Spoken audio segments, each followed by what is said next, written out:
Hello, fifth graders. Welcome to phonics, our day one phonics. I'm just trying to get this ready so you can see it. But I hope you enjoyed our first story in Unit 2. And if you've already watched the reading lesson and completed the reading work, you're doing exactly what's expected. Okay, remember, we're trying to move through each activity in the English folder in order. Okay, just like you do with the math folder and the Spanish language arts folder. All right, so our phonics work today is focusing again on our high frequency words.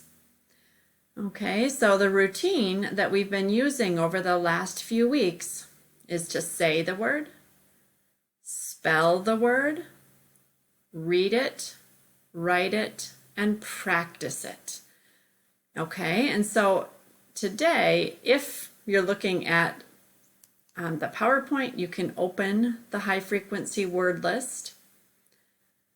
Okay, and it looks just like this sheet. All right, you'll notice there's many words on here.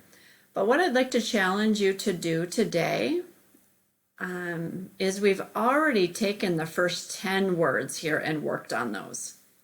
But some of you are very good at spelling. You're very confident spellers and readers. And others struggle more, that spelling doesn't come very easy. So I'd like each one of you to choose 5 words from this high frequency word list that you'd like to work with today. Right? So while you're choosing, remember our goal is to become both better readers and better writers. Okay, so these are words that we see a lot in everyday reading and writing. So we want to make sure that we can quickly read them without having to sound them out, and also that we can quickly spell them. All right, so I have attached the high frequency word list to Schoology so you can access it from there.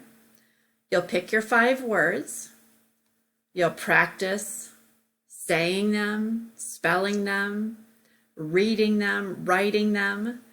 And then the step 5, the final practice, is what we do in your notebook. Okay, so we're in our English notebook. And you're going to write a sentence for each one of the high frequency words you chose. Okay, and when you're done writing your sentences, reread your sentence. Make sure you have your capital letter, your period, and then you can also practice reading those words one last time. All right, so this assignment is done in your English notebook. You'll want to make sure you write the title. Okay, your title may be high frequency words, or you might use the Unit 2 Week 1 title on your paper as well. All right, reach out to your teacher if you have questions today and choose wisely. Choose the 5 words that you think would be the most helpful for you.